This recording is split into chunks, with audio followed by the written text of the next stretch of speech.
ఓం సాయిరామ్. సమర్థ సద్గురు సాయినాథ్ మహారాజ్ కి జై. ముందుగా మన సాయి కుటుంబ సభ్యులందరికీ నమస్కారం అండి. అందరూ కూడా సుఖంగా, సంతోషంగా, ఆరోగ్యంగా బాగుండాలని మనస్ఫూర్తిగా కోరుకుంటూ ఈరోజు వీడియో మొదలు పెడుతున్నాను. ఇక ఈరోజు వీడియోలో బాబాగారు ఏం చెప్పబోతున్నారు అంటే, తల్లి నీ సాయిని స్మరిస్తూ క్షణం ఆలస్యం చేయకుండా, ఈరోజు దత్తాత్రేయుని జయంతి కాబట్టి ఈ దత్తుణ్ణి తాకమ్మా, ఈ రాత్రికి ఒక శుభవార్త అందుతుంది అని బాబాగారు ఒక గొప్ప సందేశాన్ని మనకు అందిస్తున్నారండి. ఈ రోజు షిరిడీలో కూడా చాలా గొప్పగా వైభవంగా దత్తుని జయంతి జరిపారు. కాబట్టి ఆయన గొప్పతనం తెలుసుకోవాలంటే ఈ రోజు ఈ సాయి సందేశం విని తీరాల్సిందే. అలాగే ఈ స్క్రీన్ మీద దత్తుని ఫోటో ఉంది. సాయిబాబా పక్కనే ఫోటోని ఉంచారు. ఆ సాయి నామస్మరణం చేస్తూ ప్రతి ఒక్కరూ కూడా దత్తాత్రేయుణ్ణి తాకండి. మీ మనసులో కోరిక చెప్పుకుంటూ ఆయన ఫోటోని తాకండి. ఈరోజు ఎలాంటి సందేశం ఇవ్వబోతున్నారో ఒక చిన్న కథ రూపంలో తెలుసుకుందాం. అనగనగా కొండాపురం అనే ఒక చిన్న గ్రామం ఉండేది. ఆ ప్రాంతమంతా అనాదిగా ఒక జమీందారు కుటుంబానికి చెందింది. అక్కడ ఉండే గ్రామస్తులు అమాయకులు. వారి పొలాలలో పండే ధాన్యం కొంత భాగం జమీందారుకు పంపేవారు. అలా కూరగాయలు వగైరాలు జమీందారు ఇంటికి చేరేవి. ఇక ఆ జమీందారేమో ఎవ్వరికీ ఇంత సొమ్ము ఇచ్చేవాడు కాదు. ఎందుకంటే ఆ ఊరికి సంబంధించిన భూములన్నీ ఆ జమీందారువే కాబట్టి. ఒకరోజు జమీందారు పక్కనున్న గుమాస్తాతో ఇలా అంటాడు, చూసావా గుమస్తా, ఈ విచిత్రం, మా తాతలు ఎప్పుడో చేసిన దానాలు ధర్మాలు గుర్తు పెట్టుకుని మరి ఈ గ్రామ ప్రజలు ఎంతగా నన్ను గౌరవిస్తున్నారో. అవునండి అయ్యా, ఇంత అదృష్టం ఎవరికి దక్కుతుంది చెప్పండి. ఎలాగైనా మీరు సిరి సంపదలతో పుట్టారయ్యా, అంతే అంటావా? ఈ గ్రామంలో ఉండే వాళ్ళంతా మన పాలగాళ్లే, ఇది వాళ్ళ ఆనవాయితీ. అంతలో అక్కడికి వచ్చిన గ్రామస్తుడు మల్లయ్య అక్కడికి వచ్చి యజమానితో ఇలా అంటాడు, అయ్యా యాటకు పోయానయ్యా, ఆ యాటలో నీకు ఇష్టమైన అడవి పంది పడిందయ్యా, మీకోసం తీసుకొచ్చానయ్యా. అప్పుడు గుమస్తా ఇలా అంటాడు, ఏమిటి మల్లయ్యా, ఇంటికి పట్టుకుపోకుండా ఇక్కడికి తెచ్చావు, నిజం చెప్పు. అవునయ్యా, మా జమీందారు గారు తింటే మేము తిన్నట్టేనయ్యా. అయినా మా జమీందారు గారికి మాంసం అంటే చాలా ఇష్టం కదయ్యా, ఆ సంగతి మా అందరికీ తెలిసిందే కానీ అందుకే తీసుకొచ్చానయ్యా. అలా ఆ గ్రామస్తులందరూ వంతులు వేసుకుని వేటకు వెళ్ళి తెచ్చి ఇచ్చేవారు. ఇది దాటరాని నియమం అయిపోతుంది. ఎవరైనా ఈ నియమాన్ని ఉల్లంఘిస్తే తీవ్రమైన శిక్షని వేసేవారు. అలా ప్రతిరోజు ఎవరో ఒకరు ఆ గ్రామస్తుల నుండి మాంసం జమీందారు గారి ఇంటికి తీసుకొచ్చేవారు. ఆ ఊర్లో చివరిగా శంకర్ అనే ఒక వ్యక్తి చిన్న పాక వేసుకుని ఉండేవాడు. వాడికి ఎవ్వరూ లేరు. కోళ్ళు బాతులు పెంచుకొని జీవిస్తూ ఉండేవాడు. ఒకరోజు జమీందారుకు మాంసం తేవడం వాడి వంతవుతుంది. మాంసం కోసం వాడు అడవికి వెళతాడు.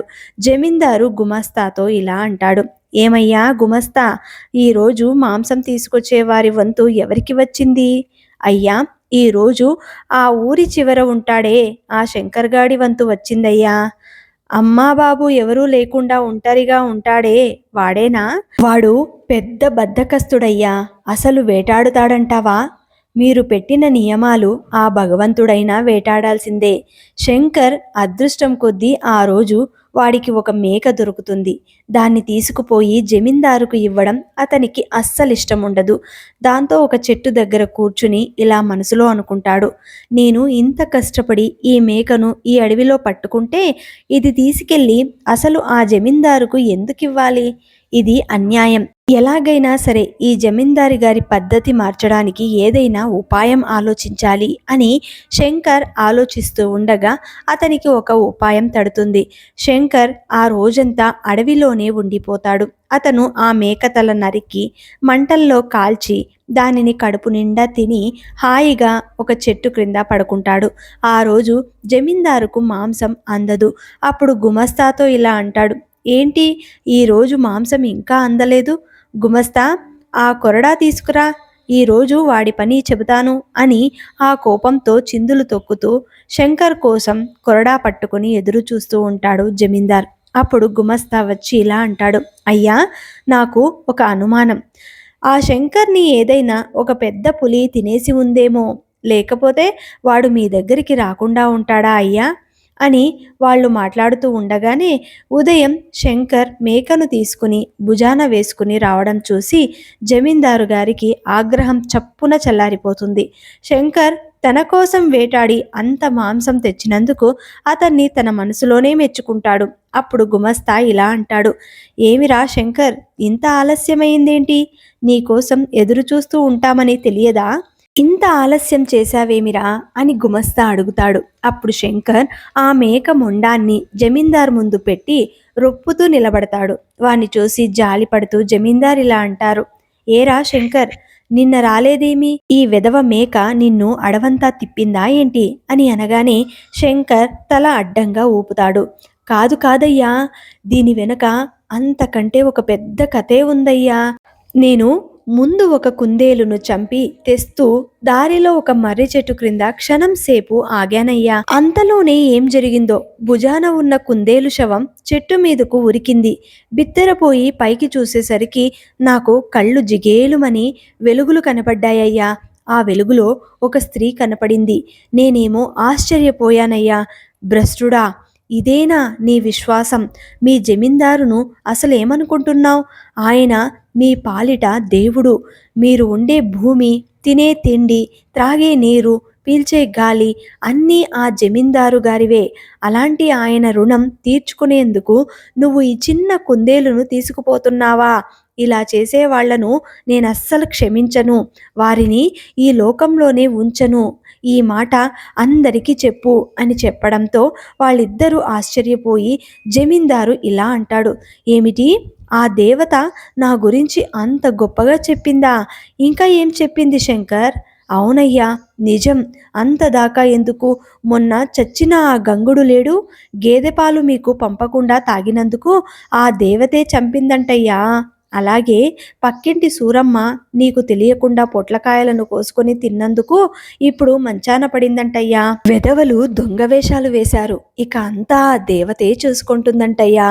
నేను వెంటనే భయపడి తిరిగి అడవిలోకి వెళ్ళి నీకోసం ఇదిగో ఈ అడవి మేకను వేటాడి తీసుకొచ్చానయ్యా. ఆవిడ దాన్ని తల నాకివ్వు అన్నది. అందుకే ఆ తలని ఆవిడకు ఇచ్చేసి ఈ మొండం మాత్రం మీకు తీసుకొచ్చాను అని ఒక కథని అల్లుతాడు శంకర్. అది అంతా విన్న జమీందారు పరమానంద భరితుడై శంకర్ను చాలా దయగా చూసి ఆ దేవతా వార్త తెచ్చినందుకు అతనిని తెగమెచ్చుకుంటాడు. ఒరేయ్, ఇంతవరకు ఈ ఊరి వాళ్ళు అడవికి వెళ్ళి ఎవరికి వారు దొరికింది తీసుకొచ్చి ఇచ్చారు, కానీ ఇలా మొదటిసారి ఆ దేవత చెప్పిన మాటలు చెప్పావు చూడు, నాకు ఈరోజు చాలా సంతోషంగా ఉందిరా. ఇదిగో గుమస్తా, ఆ దేవత నా గురించి చెప్పిన సంగతులన్నీ ఈ ఊరి వారందరికీ తెలియాలి అని చెప్పడంతో ఆ వార్త ఊరంతా పాకిపోతుంది. దాంతో గ్రామస్తులు జమీందారుకు ఇంతకు ముందు కన్నా ఎక్కువగా కానుకలు అందిస్తూ ఉండేవారు. వాళ్లకు ఆ దేవత యొక్క భయం పట్టుకుంటుంది. అలాగే ఆ దేవతను చూసి వచ్చిన శంకర్ కూడా వారి దృష్టిలో గొప్పవాడైపోతాడు. అతనికి జమీందారు గారి సేవతోనే సరిపోతుంది. ఒకరోజు జమీందారు శంకర్ని పిలిచి, ఒరే శంకర్, ఆ దేవతకు ఏమిచ్చి నా రుణం తీర్చుకోవాలిరా? అయ్యా, నేను మీకు చెప్పే అంతటి వాడిని కాదు, కానీ చెప్తానయ్యా. ఆమెకి కృతజ్ఞతగా మనం మంచి కోడి పుంజులను తీసుకెళ్దామయ్యా. అవునా? అయినా దేవత అడవిలో ఉండడం ఎందుకు? మన ఇంటికే రావచ్చు కదరా అని గుమస్తా అడుగుతాడు. నాకేదో అనుమానంగా ఉంది, నీ మాటల్లో ఏదో తేడా ఉంది అని అనగానే జమీందార్ ఇలా అంటాడు, నువ్విక ఆపుతావా? నీకు అన్ని అనుమానాలే. నువ్వు నాకు వచ్చిన ఈ వైభవాన్ని చూసి ఓర్చుకోలేకపోతున్నావు అని నాకు అర్థమవుతోంది. సరే, ఆ శంకర్కి 2 బాగా బలసిన కోళ్లను ఇచ్చి పంపు. ఇంకోసారి శంకర్ను నా ముందు ఏమైనా అన్నావో నిన్ను ఆ దేవతకు బలి ఇవ్వమని చెబుతాను. అయ్యో, అంత మాట అనకండి. ఏదో దేవత అనేసరికి ఎక్కడో నాకు చిన్న అనుమానం కలిగింది. ఇంకెప్పుడు ఆ దేవత గురించి నేను అనుమానించనయ్యా. ఇదిగో ఇప్పుడే మీరు చెప్పినట్టు చేస్తాను. అలా మరుసటి రోజు ఉదయమే శంకర్ చేతికి 2 కోళ్లను ఇచ్చి ఆ దేవతకు బలి ఇవ్వమని చెబుతారు. వాడు అడవిలోకి వెళ్ళి ఆ 2 పుంజులను చక్కగా కాల్చుకొని తిని తిరిగి ఇంటికి వస్తాడు. అప్పుడు జమీందార్ ఇలా అంటాడు, వచ్చావా శంకర్, దేవత ఏమైనా చెప్పిందా అని అడుగుతాడు. దేవత మీ భక్తికి మెచ్చుకుందయ్యా, ఇక్కడే ఉండిపోతాను అన్నది. తన కోసం ఒక ఆలయం కట్టించాలని అంటుంది. ఆ ఆలయం కట్టడానికి పాపిష్టి ప్రజల సొమ్ము వాడవద్దని, మీ డబ్బుతోనే కట్టించమని చెప్పిందయ్యా అని మరలా ఇంకొక కట్టుకథ అల్లుతాడు శంకర్. దాంతో అది నిజమే అనుకుని ఆ దేవతా అనుగ్రహం మనకు ఉండాలి కానీ ఎంత ఖర్చైనా చేస్తాను, నా కోసం వచ్చింది ఆ దేవత, ఆమెకు కావలసినవన్నీ చూసుకునే బాధ్యత కూడా నాదే అని, అలాగే చేద్దాంలే అని చేతులెత్తి నమస్కారం చేస్తాడు జమీందార్. ఇక ఆ రోజు నుండి ఆ గ్రామంలో ఎవరికి ఏ సంకటం కలిగినా ఆ దేవత మహిమే అని శంకర్ ప్రచారం చేస్తారు. జనాన్ని అదరగొడుతూ ఉంటాడు. జమీందార్ దేవతకు పూర్తిగా దాసోహుడైపోతాడు. అయ్యా, నాదొక సందేహం, మీరు డబ్బుని మంచు నీళ్ళల్లా ఖర్చు పెడుతున్నారు. ఊరి బయట దేవతకు పెద్ద ఆలయం కట్టించారు, కానీ ఆ దేవత ఎలా ఉంటుందో ఎవ్వరికీ తెలియదు. కనీసం మీ కలలో కూడా ఆవిడ మొహం కనిపించలేదు. ఇంకా దేనికోసమయ్యా ఈ తాపత్రయమంతా అని గుమస్తా అడగగా జమీందార్ ఇలా అంటాడు, ఆపవయ్యా నీ గోల, నాకు ఆ దేవతకు మధ్య శంకర్ ఉన్నాడు కదా, ఆలయంలో ఏది ఎలా ఉండాలో దేవతను అడిగి అన్నీ శంకర్ చెబుతూ ఉంటాడు.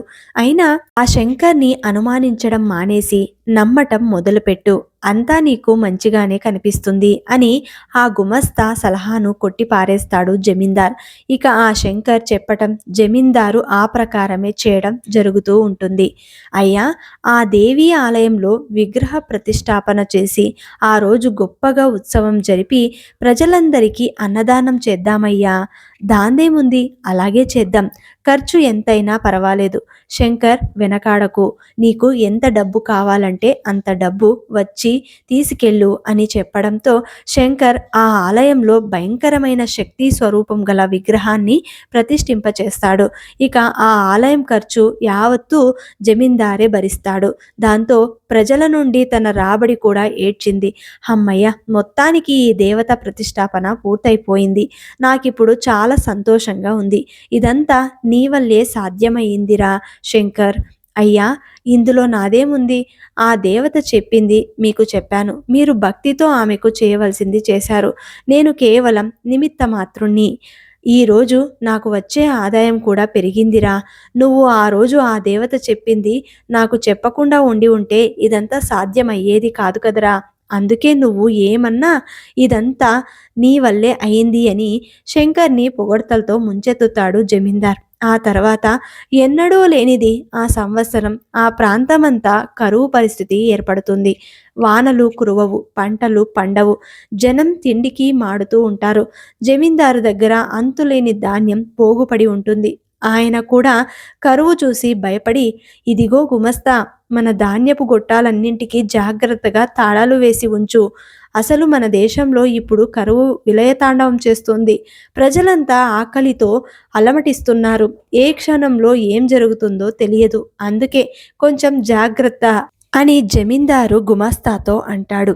అప్పుడు గుమస్తా ఇలా అంటాడు, అదేంటండి అలా అంటారు, ప్రజలందరూ ఆకలితో అలమటిస్తూ ఉంటే మనం మాత్రం ఆ ధాన్యాన్ని నిల్వ ఉంచుకుని ఏం చేస్తాం చెప్పండి, అది మన ఊరి ప్రజలకు సరఫరా చేస్తే మిమ్మల్ని దైవంగా భావించి ఆకలి తీర్చిన వారవుతారు కదా. ఏ గుమస్తా, నువ్వు నాకు సలహాలిస్తున్నావా, అంటే నాకు ఏం చేయాలో తెలియదనుకున్నావా, నువ్వు ఇక మరో మాట మాట్లాడకుండా నేను చెప్పింది చెయ్యి అని చెప్పడంతో ఆ ధాన్యపు గొట్టాలకు జాగ్రత్తగా తాళాలు బిగిస్తాడు. ఇది ఇలా ఉండగా ఒకరోజు శంకర్ చిరిగిన బట్టలతో మట్టి కొట్టుకొని కుంటుకుంటూ ముక్కుతూ మూల్గుతూ జమీందారు వద్దకు వస్తాడు. జమీందార్ వాడిని చూసి, ఏమైందిరా శంకర్, ఏం జరిగింది, ఏంది నీ అవతారం, అలా ఉందేంది అని అడుగుతాడు. అయ్యా, ఈరోజు ఆ దేవత మళ్ళీ నాతో మాట్లాడిందయ్యా. అవునా, ఏమైంది, ఏం చెప్పింది నీకు, ఈ ఊరి ప్రజలలో ఒకరు కూడా ఆకలితో చావకూడదంటయ్యా అని అంటాడు శంకర్. ఆ మాటలకు జమీందార్, అందుకు మనమేం చేయాలంట, వెంటనే మన దగ్గర ఉన్న ఆహారమంతా వాళ్లకు పంచేయమని చెప్పిందయ్యా అని శంకర్ అనగానే ఒక్కసారిగా జమీందార్ దిగులు చెందుతూ నెమ్మదిగా తేరుకుని ఇలా అంటాడు, అదెలా కుదురుతుందిరా, నేను ఎంతో కష్టపడి నిల్వ చేసుకున్న ధాన్యం రా అది, ఇప్పుడు అది కూడా ఇచ్చేస్తే ఇక నా దగ్గర ఏముంటుంది చెప్పు? నేను అదే చెప్పానయ్యా. దాంతో ఆ దేవత కళ్ళు పెద్దవి చేసి నేను చెప్పినట్టు చేయకపోతే ఈ ఊరు కాలి బూడిదైపోతుంది అని చెప్పిందయ్యా. ఒక్క జీవి కూడా ఇక్కడ బతకదు అంది. అవునా? అయితే ఆ ధాన్యపు గొట్టాలు కూడా తగలబడిపోతాయేమో. ఒరేయ్ శంకర్! ఎందుకైనా మంచిది ఆ దేవత చెప్పినట్టే చేద్దాంరా. లేకపోతే మన ప్రాణాలు కూడా మిగిలేటట్టు లేదు. మీరు ఊరుకోండయ్యా. ఆ దేవత మాటలన్నీ ఒట్టి బెదిరింపులే. ఆవిడతో కూడా చెప్పాను. జమీందారు గారు ఎంతో కాలంగా దాచి ఉంచిన ధాన్యమది. ఊరి వాళ్లకు పంచిపెట్టమంటావా ఏంటి? దానికి ఆమె నా గొంతు పిసికేసిందయ్యా. అయినా మీరు ఊరుకోండయ్యా. అసలేం జరుగుతుందో చూద్దాం అని మరింత భయపెడతాడు శంకర్. దాంతో జమీందారు గుండె దడదడలాడుతుంది. ఇంతలో దూరంగా పొగలేస్తుంది. ఇల్లు అంటుకున్నట్టు కనిపిస్తుంది. అది చూడగానే జమీందార్ శంకర్తో నీకేమైనా బుద్ధుందరా? దేవత అంటే ఎవరనుకున్నావ్? ఇదిగో ఈ తాళపు చెవులు తీసుకుపో. ఆ ధాన్యపు గొట్టాలు తెరిచి అందరికీ ధాన్యం పంచు. జనం బ్రతికి ఉంటేనే మనం ఉంటాంరా అని జమీందార్ అనగానే శంకర్ మళ్ళీ ఏదో చెప్పబోతూ ఉంటే జమీందార్ దానికి అడ్డుకుని నువ్వు నాకు ఏం చెప్పనక్కర్లేదు. వెళ్ళి ముందు నేను చెప్పింది మాత్రమే చెయ్యి అని అతన్ని అక్కడి నుండి తరిమేస్తాడు. ఇక ఆ విధంగా శంకర్ బుద్ధి తెలివితేటల వల్ల ఆ గ్రామస్తుల ఆకలి బాధల నుండి బయటపడతారు. జమీందార్ బ్రతికి ఉన్నంత కాలం ప్రజలు తప్పు చేస్తే శిక్షించే బాధ్యత ఆ దేవతదేనని భయపెడతాడు. ప్రజలు కూడా దేవతకు భయపడి తాము కష్టపడి పనిచేసి ఆనవాయితీని చక్కగా అమలు పరుస్తారు. ఇక జమీందారు మంచివాడు అనిపించుకుంటూ మరింతగా వారి నుండి లాభం పొందుతాడు. అలా శంకర్ తన తెలివితేటలతో ఆ ఊరి ప్రజల్లోనూ యజమానిలోనూ మార్పును తీసుకొచ్చి నిస్వార్థంగా ఆ ఊరికి సేవ చేస్తాడు. ఈరోజు సాయి అందిస్తున్న గొప్ప సందేశం. సాయిని స్మరిస్తూ దత్తాత్రేయుణ్ణి తాకమ్మ అన్నారు. ఈరోజు దత్తాత్రేయుని జయంతి కాబట్టి ఇంత గొప్ప సందేశం విన్నాము. మన జీవితంలో మనం ఎంత డబ్బు సంపాదించుకున్నా, ఆస్తులు పోగేసుకున్నా కూడా చివరికి అవి ఏవీ మన వెంట రావు. వాటిని ఎంత దాచిపెట్టుకున్నా కూడా ఒకరికి ఉపయోగపడకపోతే అది నిజంగానే వ్యర్థమవుతుంది. కాబట్టి మనస్సుని ఎప్పుడు నిష్కల్మషంగా ఉంచుకొని భగవంతుని పట్ల ధ్యాస పెట్టి జీవితంలో నీ చుట్టూ ఉన్న వాళ్ళతో సంతోషాన్ని మాత్రమే వెతుకుతూ ఆనందంగా ఉండడానికి ఒక ప్రయత్నం చేయండి. ఎన్ని కష్టాలున్నా సరే భగవంతుడు వాటిని తీర్చేస్తాడు. ఎందుకంటే ఆయన్ని నమ్ముకున్న వారిని ఎప్పుడు అన్యాయం చేయడు. నిస్వార్థంగా చేసే సేవ మనసుకి ఎంత హాయినిస్తుందో మీరు ఒక్కసారి సాయి సచ్చరిత్రని చదవండి. దత్తాత్రేయుని చరిత్రని చదివి చూడండి. గురు చరిత్రని పారాయణం చేసి చూడండి. ఎన్నో కథలు, ఎన్నో లీలలు మీరు వినవచ్చు, చూడవచ్చు. అలాంటి కథలు విన్న తర్వాత మన జీవితంలో కూడా ఏది దాచిపెట్టుకోకూడదు అనిపిస్తుంది. మనకు ఉన్నంత వరకు చేతనైతే ఇతరులకు సాయం చేద్దాం. అంతేకాని పరులను ఎలాంటి మాటలతోనూ దెప్పి పొడవకూడదు అన్నదే సిద్ధాంతం. మరి ఈరోజు బాబాగారు అందించిన ఇంత గొప్ప సందేశం మీకు నచ్చినట్లయితే జై దత్తాత్రేయ అని ఒక చిన్న కమెంట్ చేసి ఈ వీడియోని అందరికీ అందేలాగా షేర్ చేయండి, లైక్ చేయండి. మళ్ళీ ఇంకొక మంచి వీడియోతోటి మీ ముందుంటాను. అంతవరకు సెలవు. సర్వే జన సుఖినో భవంతు. సర్వం శ్రీ సాయినాథార్పణమస్తు.